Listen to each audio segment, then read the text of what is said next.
Everyone says forgiveness is the pinnacle of maturity, that holding on to anger is like drinking poison and expecting your enemy to die. But after I spent time digging through medical reports, clinical psychology studies, and empirical behavioral data, I realized the exact opposite is true. Unconditional forgiveness for an unapologetic person doesn't turn you into a saint. It just turns you into a doormat with a barcode. Even scarier, cognitively speaking, you are setting a terrible precedent, silently giving your abuser the green light to run over you even more ruthlessly in the future. Over the next few minutes, I'm going to call out the 6 most brutal boundary violations. The ones that, if you brush them off, will force your nervous system to pay a heavy price with your actual biological lifespan. Let's start with the first one, the one perfectly disguised as adorkable cluelessness. 1. Systemic disrespect.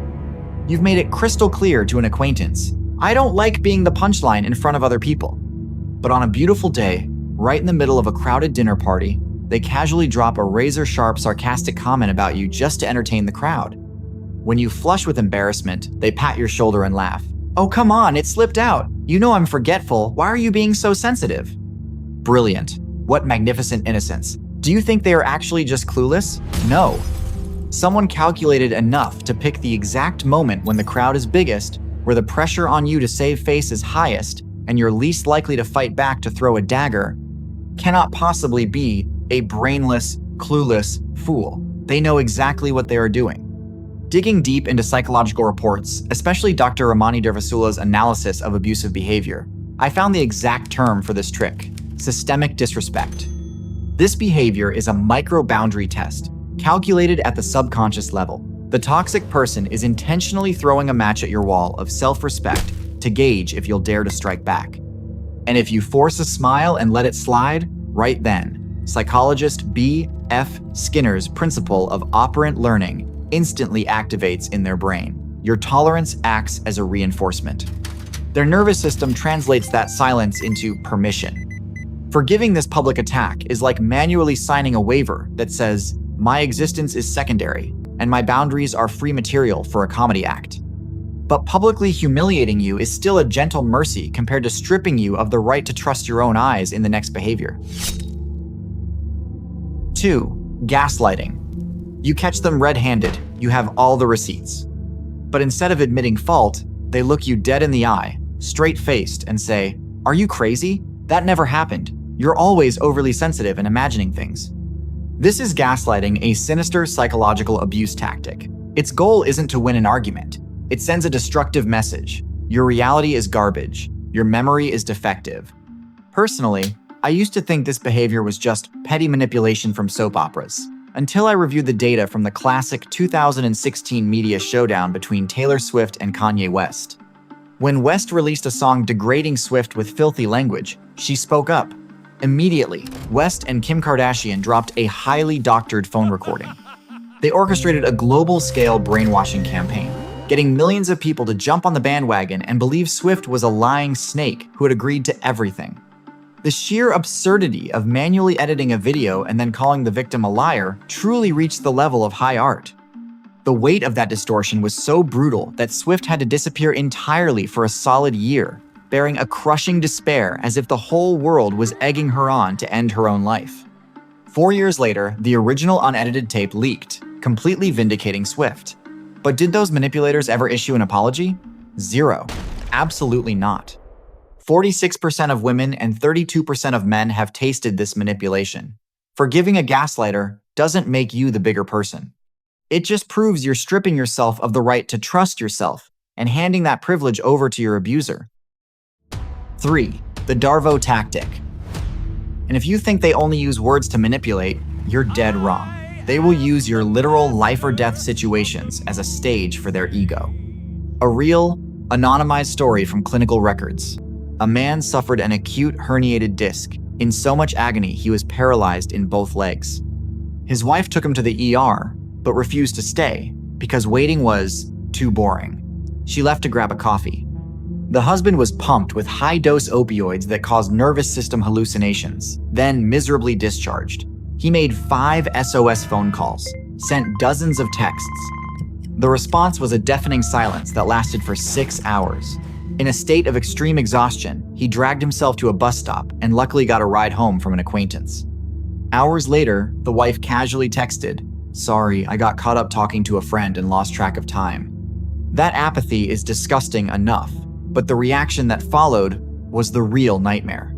When the husband confronted her, expressing his horror at being abandoned on the line between life and death, she didn't apologize. She instantly flew into a rage, screaming that it was his own fault, telling him to drive yourself next time, and accusing him of blowing things out of proportion just to bully her. From a patient at death's door, the husband was suddenly transformed into a petty oppressor. The audacity to play the victim while your husband is high on painkillers at a bus stop is honestly impressive. Dr. Jennifer Freyd calls this behavior DARVO: deny, attack, reverse victim, and offender. Studies show that nearly 72% of abusers use the full 3-step DARVO combo in a single argument. When you forgive a DARVO strike, you aren't just overlooking a mistake. You are agreeing to let the villain shred the truth and permanently slap the perpetrator label on your forehead. Up to this point, things are still somewhat easy to spot, because those actions were direct frontal attacks. But the most dangerous part isn't what they do to your face. It's what you start doing to yourself afterward. And this is where the story shifts from what they did to how much of yourself you had to hack off to keep enduring them. The following behaviors don't use lies. They weaponize your most genuine truths. 4. Emotional vultures. In a healthy relationship, vulnerability is shared to strengthen the bond. But with toxic people, whom psychologists call emotional vultures, your weaknesses are systematically harvested for manipulative leverage. They sophisticatedly lay a trust trap, playing the caring protector, encouraging you to bear your deepest traumas, while simultaneously isolating you from other safe relationships. Then, when a conflict erupts, or when you start setting a boundary, they ruthlessly flip the script. The secrets you confided in your most trusting moments instantly morph into tools for humiliation, attack, and guilt tripping, sending a freezing message: your trust is worthless. This shock of betrayal forces your nervous system into an impossible math problem. How much sharing is too much? How much vulnerability is safe? You start building massive defensive walls, cautiously drip-feeding your true self. The relationship is no longer a connection. It's just an exhausting survival performance. Forgiving this calculated betrayal doesn't prove you're magnanimous. It just means you're voluntarily painting another bullseye on your chest, giving the abuser the VIP pass to keep digging into your Achilles heel in the future. 5. Persistent toxicity. There are people who will never lay a finger on you, but around them you constantly have to walk on eggshells. They maintain an impossibly thick atmosphere of tension, passive-aggressive criticisms, heavy sighs, and relentless complaining about everything under the sun. This negativity isn't some pitifully pessimistic personality trait. It is a covert, violent control tool meant to drain your life force. When I dug into the medical data on the brain's defense mechanisms, I saw the true cruelty of this behavior. Constantly having to endure toxicity activates the HPA, hypothalamic pituitary adrenal axis, in your brain. It throws you into a state of chronic hypervigilance. Your brain is essentially marinating in a vat of the stress hormone cortisol, day in and day out. The clinical data doesn't lie. Being trapped in these interactions increases the risk of triggering anxiety and depression disorders by 50%. You are trading your internal organ health and your lifespan just to win the invisible Best Sufferer of the Year award. 6. Cheap forgiveness. When backed into a corner and forced to account for themselves, a narcissist will never actually look you in the eye and own their mistakes. They will throw you something called a fauspology. Fine, I'm sorry that you felt that way, okay? Listen closely. They aren't apologizing for their cruel behavior. They are mocking your fragile nervous system for daring to react to their greatness, and your most tragic mistake is hastily nodding your head to accept it. Psychologist Janice Abrams Spring calls this cheap forgiveness. You cave because you're terrified of their anger. You're terrified of a rupture. You rush to buy peace at the cost of your own integrity.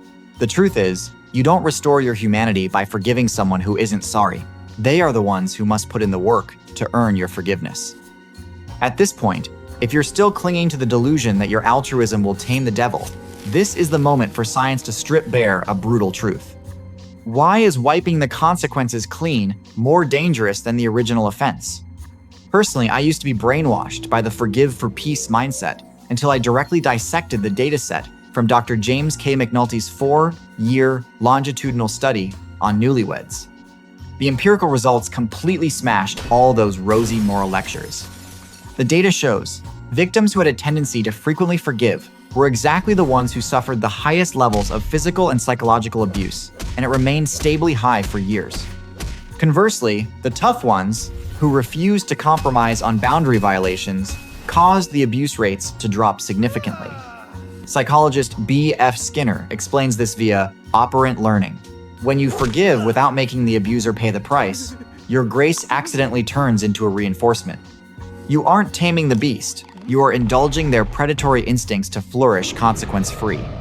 Even more brutally, Dr. Laura Lucches's research exposes the doormat effect. When you compromise with an unapologetic person, you are forcing your survival instincts to shut up. This self-betrayal severely corrodes your self-concept clarity. You will slowly forget who you are and genuinely start seeing yourself as a worthless doormat. Both Dr. Harriet Lerner and Ramani Durvasula have killed off the self-help industry's biggest lying myth.